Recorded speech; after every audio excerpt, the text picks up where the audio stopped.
I waited nearly 17 years to get my pet pug, and this is the reason why.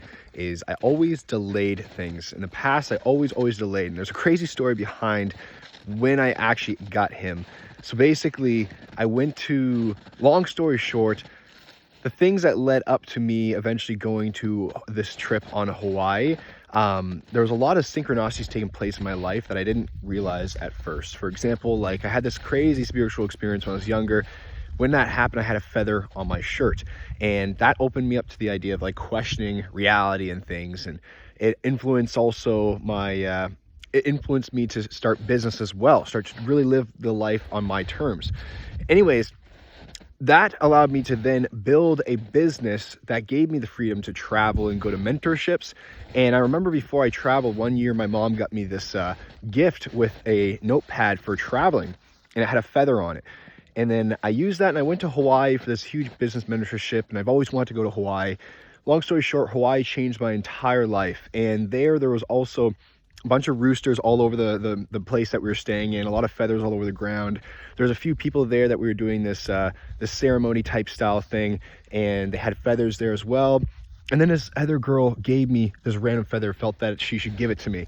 And after that trip, I made a decision that I was going to no longer delay things in my life, and I was going to just start to do more of what made me feel whole and complete.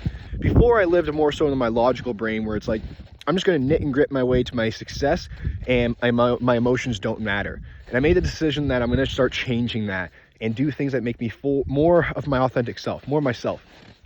So I went home, and I was walking down this trail one day, and I usually turn right on the trail because the left side's all muddy and it's not as good looking, it's not as common.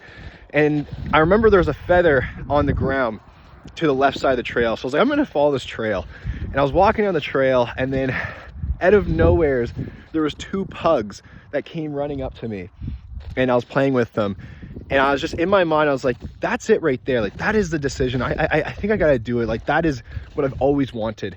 And then I went home that night in the shower, and I asked myself, like, does it make me feel more whole and complete if I just got the pug now? And the instant answer within was like, yes, like, you gotta get it. So then I instantly found Mr. Frank online. He was the last pug. He was like 3 hours away from where I lived. And I put my deposit in, and I went and picked him up immediately as soon as I could. And it was the best decision ever. I cannot believe I waited that long. It was such an amazing decision. And that's the story behind Little Frankie.